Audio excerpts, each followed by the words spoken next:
बिस्मिल्लाहिर्रहमानिर्रहीम, अस्सलाम वालेकुम। मैं असदुल्लाह खान हूँ। एक घड़ी की बुनियाद पर इमरान खान को पाकिस्तान का करप्ट तरीन आदमी साबित करने की कोशिश की जा रही है। और जो बयान अभी हुकूमत का सामने आया वो बड़ा मुज़हिका खेज बयान है, मज़ाहिया सा बयान है। वो बयान यह है कि इमरान खान की घड़ी का मामला पाकिस्तान की तारीख का एक बड़ा स्कैंडल है।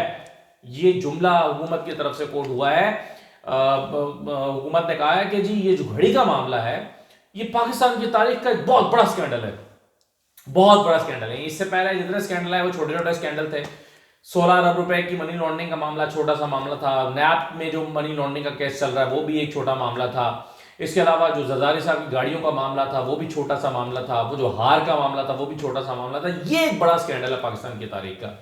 तो अब इस पर पूरा बयानिया बनाना जो है उसकी कोशिश की जा रही है। देखें, इस पर तो मैं अपनी राय का इजहार कल कर चुका हूं कि ये इमरान खान साहब की पर्सनालिटी को सूट नहीं करता था, ये उनको नहीं करना चाहिए था। ये तो बहस मैं कर चुका हूं ना। अब आगे चलते हैं। अब आगे ये चलते हैं कि क्या इमरान खान को इस घड़ी के केस की बुनियाद पर पाकिस्तान का करप्ट तरीन आदमी साबित किया जा सकता है? और अगर कानूनी तौर पर साबित नहीं किया जा सकता तो क्या अवाम की नजरों में पाकिस्तान का करप्ट तरीन आदमी उनको ठहराया जा सकता है? और क्या इमरान खान जो है वो इतना इससे इनको सियासी तौर पर नुकसान होगा कि अब जो इलेक्शन होगा उसका रिजल्ट जो अभी हालिया इलेक्शन हुए उससे बिल्कुल मुख्तलिफ होगा, क्योंकि अब इमरान खान की घड़ी का मामला जो है वो सामने आ चुका है। देखें, पहली बात तो यह है कि वो एक शेडी करेक्टर है जो हमारे सामने आया है। पता चल चुका है कि वो जो उमर फारूक जहूर नाम का शख्स है, उसका क्या बैकग्राउंड है, उसके ऊपर किस तरह के केसेस हैं, वो वांटेड है, वो नॉर्वे से भागा हुआ है, ये तमाम चीजें। और फिर इस तरह की बातें सामने आने के बाद अंदाजा होता है कि ये जरूरी नहीं है कि ये घड़ी वाकई उमर फारूक को बेची गई हो। जिस तरह से कहा जा रहा है कि ये घड़ी पाकिस्तान में बेची गई और फिर उसके बाद हो सकता है कि कहीं और बिकी और उसके बाद फिर उमर फारूक के पास पहुंची हो। तो ये इन्वेस्टिगेट होना चाहिए। लेकिन मैं आपको ये बताऊं कि हुकूमत इसको इन्वेस्टिगेट नहीं करेगी। वो इसलिए नहीं करेगी क्योंकि इसको वो सियासी बयानिया के तौर पर इस्तेमाल करना चाहेगी। कानूनी तौर पर इसमें कुछ भी नहीं है। अगर कानूनी तौर पर होता तो तोशा खाना में इमरान खान को नाअहल ना कर दिया गया होता। तो इमरान खान के खिलाफ चूंकि कानूनी तौर पर इसमें कुछ भी नहीं निकला, पहले भी ये नहीं कहा गया था कि इमरान खान ने घड़ी गैर कानूनी तौर पर ली। पहले भी यही कहा गया था कि इमरान खान ने 1 साल के लिए छुपा ली, डिक्लेरेशन नहीं दी उस अमाउंट की। तो पहले भी यही इल्जाम लगाया गया था जिसमें उनको नाअहल किया गया, लेकिन नाअहली इस तरह की थी मासूम सी के उन्होंने अगला इलेक्शन लड़ा और जीत भी लिया। तो मैं आपके साथ जरा शेयर करना चाहता हूं कि तोशाखाना में इमरान खान की घड़ी का बड़ा चर्चा है, लेकिन इससे पहले कौन कौन से लोग कितने कितने पैसे और कितने कितने पैसे कह रहा हूं, कितने कितने तोहफे अपने साथ घर को लेकर चले गए, तो ये बड़ा इंपॉर्टेंट है जानना। ये मैं आपके सामने रखता हूं। देखें, 1980 से लेकर 2013 तक के तहाइफ की तफसीलात हमारे पास मौजूद हैं। वो भी पाकिस्तान के हुक्मरानों की, सिर्फ बाकी लोगों की नहीं है। ये सिर्फ पाकिस्तान के हुक्मरानों की हैं जिन्होंने हुकूमत किया है बराह रास्त। पाकिस्तान के वज़ीर आज़म ये सुदूर रहे हैं, उनको कितने तोहफे मिले और उनमें से कितने घर ले गए, तो ये तफसीलात हमारे पास 1980 से लेकर यानी ज़िया-उल-हक के दौर से लेकर 2013 तक यानी आसिफ जरदारी साहब के दौर तक की हैं। उसके बाद की हमारे पास नहीं है क्योंकि उसके बाद की जारी नहीं की गई, मांगी गई। अबूजर सलमान न्याजी साहब जो हैं, वकील हैं, उन्होंने एक लेटर लिख रखा है कैबिनेट डिवीजन को कि इंफॉर्मेशन एक्ट के तहत ये मेरा राइट बनता है कि मुझे मालूमात दी जाए, लेकिन उनको आज तक ये मालूमात नहीं दी गई। तो 2013 के बाद की मालूमात हमारे पास नहीं है, 2013 तक की मालूमात हमारे पास मौजूद है। अच्छा, अब 1980 से 2013 तक कौन कितने तहाइफ साथ लेके ये देख लीजिए। जनरल ज़िया-उल-हक से शुरू करते हैं। जनरल ज़िया-उल-हक साहब जो हैं वो तोशा खाना से 122 तहाइफ अपने साथ अपने घर ले गए थे, 122 तहाइफ। और उन्हीं के दौर में एक वज़ीर आज़म हुआ करते थे मोहम्मद खान जुनेजो। मोहम्मद खान जुनेजो है जो है वो 304 तोशा खाना से 304 तहाइफ अपने साथ लेकर गए। साबिक सदर गुलाम इसाक खान 88 तोहफे अपने साथ ले गए। बेनजीर साहबा कुल 174 तहाइफ तोशाखाना से अपने साथ ले गए। नवाज शरीफ साहब के पहले 2 अदवार का हमारे पास मौजूद है और तीसरे दौर का नहीं है क्योंकि उसके बाद की मालूमात जारी नहीं हुई। तो पहले 2 अदवार में वो 75 तहाइफ अपने साथ ले गए। फिर वसीम सजाद हुआ करते थे, उनको उनके वो चूंकि इंटरन सेटअप में आए थे तो उनको कुल 4 तहाइफ मिले और वो चारों साथ ले गए। साबिक सदर हुआ करते थे फारूक लगारी साहब, वो तोशा खाना से कुल 114 तहाइफ अपने साथ ले गए।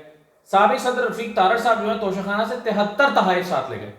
और साबिक वज़ीर आज़म ज़फ़रुल्लाह जमाली जो हैं उन्होंने 110 तहाइफ जो है वो अपनी मिल्कियत में ले लिए।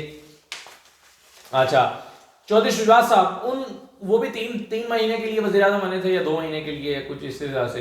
तो चौधरी शुजात साहब को इस मुख्तसर दौरानिये में टोटल 9 तहाइफ मिले और 9 के 9 ले गए, एक भी नहीं छोड़ा उन्होंने। सदर जनरल परवेज मुशर्रफ जो हैं वो तोशा खाना से 515 तहाइफ साथ लेकर गए थे। लेकिन इन सब में जो विनर हैं, जो जीते, वो थे जनाब शौकत अजीज साहब, जिन्होंने तोशा खाना से कितने, आप गेस कीजिए, 1126 तहाइफ जो है वो अपने साथ बैरून मुल्क ले गए। 1126 तहाइफ जहाज भर के लंदन लेकर गए थे। अब ये तो वो जो तहाइफ हैं, लेकिन अब इसमें है क्या? अच्छा, अब इसमें जरदारी साहब का शामिल नहीं है कि जरदारी साहब कितने ले गए थे, लेकिन जरदारी साहब की जो चीज़ें हैं वो अलग से हमारे सामने आती हैं, वो मैं आपके साथ देता हूँ, शेयर करता हूँ। लेकिन जरदारी साहब का जो मामला है वो उन्होंने बड़ी स्मार्ट गेम खेली। जरदारी साहब ने क्या किया कि, और ये हमारे पास डॉक्यूमेंट आता है हमारे सामने, ये हमारे सामने डॉक्यूमेंट आता है, जो फेक अकाउंट्स की इंक्वायरी हुई थी उसमें पता चलता है। ये जरदारी साहब की गाड़ियों पर कोई जो है वो इंक्वायरी नहीं हो रही थी, ये फेक अकाउंट की इंक्वायरी हो रही थी। उसमें हमारे सामने ये बात आई कि जरदारी साहब ने जो 3 गाड़ियां ली थी, जिनके नंबर से PF442, PH442 और NA442, इनके चेसिस नंबर भी दिए गए हैं, व्हीकल टाइप भी दी गई है, बुलेट प्रूफ ये दोनों गाड़ियां थी, एक BMW है, एक लेक्सस है। तो ये जो गाड़ियां उन्होंने, इनफैक्ट 3 गाड़ियां थी ये एग्जैक्टली, 2 इसमें से बुलेट प्रूफ थी, BMW, और एक लेक्सस थी। तो ये 3 गाड़ियां जो जरदारी साहब लेकर गए, जब आप, एक तो ये इस चीज को अंडर वैल्यू शो किया गया, यानी इसकी असल कीमत से कहीं कम इसकी कीमत शो की गई, और जो कहीं कम कीमत शो की गई उसका भी सिर्फ 15% अदा करके गाड़ियां ले ली। और जबकि गाड़ियां तोशाखाना से ली ही नहीं जा सकती, तोशाखाना से बाकी सामान तो 15-20% जो भी कानून है उसकी अदायगी करके ले सकते हैं, लेकिन गाड़ियां नहीं ले सकते। अब इसमें आपके जो यूसुफ रजा गिलानी साहब थे, उन्होंने की कानून में नरमी, और उन्होंने कानून में नरमी करके तो गुंजाइश पैदा की, और जरदारी साहब जो है वो तोशाखाना से गाड़ियां ले उड़े। कितने पैसों पर? 15% अदायगी पर। और वो 15% अदायगी के बाद फिर जब आप लेते हैं तो फिर आपको कस्टम के लिए पेमेंट करनी होती है। अब ये हमारे सामने डॉक्यूमेंट हमें बताता है कि आसिफ जरदारी साहब ने 48.28 मिलियन, यानी 48 मिलियन की इन तीनों गाड़ियों पर कस्टम पे करना था। उन 48 मिलियन में से उन्होंने 37 मिलियन पे किया, लेकिन 37 मिलियन भी फेक अकाउंट से पे किया गया। जरदारी साहब ने 37 मिलियन फेक अकाउंट से पे किया, और 11 मिलियन आज तक जो है वो अनपेड है। तो जरदारी साहब ने वो जो गाड़ियां मुफ्त में उड़ा ली हैं तकरीबन, उसमें जो पे किया वो भी फेक अकाउंट से पे हुआ, यानी किसी और के खाते में से आया, और उसमें से भी 11 मिलियन अभी तक अनपेड है, और जरदारी साहब मौज मार रहे हैं। तो सबसे बड़ा जो मुजरिम है वो इमरान खान है, क्योंकि उन्होंने एक घड़ी तोशाखाना से कानून के मुताबिक खरीद कर बेच दी। अगरचे उनको ये नहीं करना चाहिए था, फिर कह रहा हूं, लेकिन कानून ये है, कानून के मुताबिक उन्होंने किया। अब उन्होंने शफीक को बेची, उन्होंने उसामा को बेची, उन्होंने उमर को बेची, उन्होंने किसी को बेची, और कितने में बेची भाई? उन्होंने 20% अदा करके खरीद ली। खरीदने के बाद उन्होंने जो उनको बेस्ट प्राइस मिली उसमें उन्होंने बेच दी। अब ये बहस कि नहीं ये तो इतने में बिकनी चाहिए थी और इससे तो और ज्यादा पैसे कमाए जा सकते थे। अगर ये 28 करोड़ में ना बेची होती, 1 अरब में बेची होती, तो फिर कहते कि जी इमरान खान ने 1 अरब रुपए की घड़ी बेच दी। लेकिन वैसे मैंने जो थोड़ा पता किया वो ये कि घड़ी महंगी जरूर थी, यूनिक जरूर थी, लेकिन ये इतनी महंगी नहीं थी जितनी महंगी उमर फारूक साहब बता रहे हैं कि ये जी 2.25 अरब रुपए की घड़ी थी। इसकी वैल्यू इतनी नहीं थी जितनी वो बता रहे हैं।